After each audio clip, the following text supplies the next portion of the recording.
الناس اللي حواليك ممكن تدمر مستقبلك من غير ما تحس.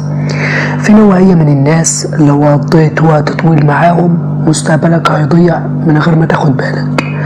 نوعية الناس دي مش بتأثر عليك بالكلام بس، ده كمان يشمل تصرفاتهم وطاقتهم وطريقة تفكيرهم من ناحيتك كمان. اختيار البيئة الصح اللي حواليك بيكون الفرق بين تفكير الناجح وتفكير الفاشل. الفاشل دايما تلاقيه قاعد وسط ناس بيقللوا منه ومن طموحاته وأحلامه، والناجح دايما تلاقيه بيختار البيئة الصح والناس اللي حواليه اللي تشجعه ان هو يكمل في الحاجة اللي هو عايز يوصلها.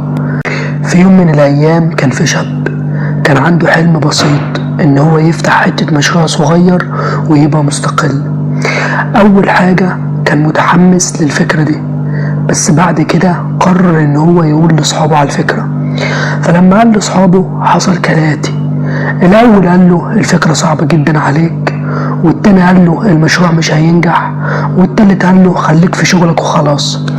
اللي حصل بقى مع الشاب ده ان الفكرة والحلم اتبخروا من دماغه، مش عشان خاطر الفكرة والحلم كانوا صعبين عليه، لا، ده عشان خاطر البيئة اللي حواليه كانت قاتلة للطموح. الناس المحبطين اللي بتقلل من قدراتك وبتقولك انك انت مش هتقدر تعمل الحاجة دي، الناس دي عبارة عن سم قاتل.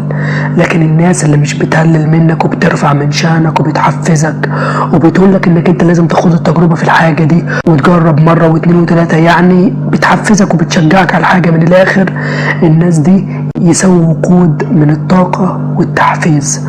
بص، دماغك بطبيعتها بتتأثر بالمحيط اللي حواليها، فانت مع نفسك كده لازم تحدد مين تسمع له ومين تسد ودانك عنه ومتقعدش معاه.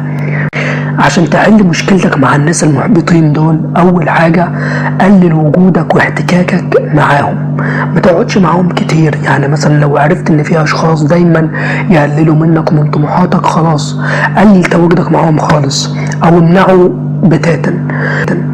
تاني حاجة خليك مع الناس اللي بتشجعك وبتحفزك حتى لو كانوا قليلين. ابني عادات تحميك من الطاقة السلبية، زي القراءة كل يوم، زي انك انت تكتب اهدافك، زي انك انت تتعلم درس انجليزي كل يوم، يعني انك انت تدخل لغة جديدة في حياتك زي الانجليزي او الفرنساوي او الالماني، اي لغة. تعمل كل يوم رياضة، يعني مثلا تحدد لنفسك نص ساعة في اليوم هتعمل فيها رياضة كل يوم. تكتب، تفكر، تعمل اي حاجة مفيدة تحميك من الطاقة السلبية.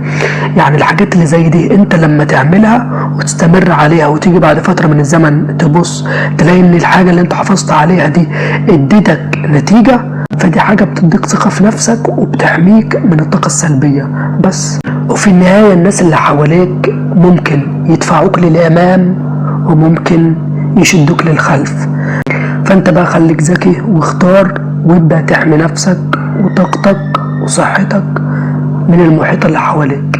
بس كده خلص الفيديو بتاعنا، ومتنسيش تكتبوا الآراء بتاعتكم في الكومنتات. سلام.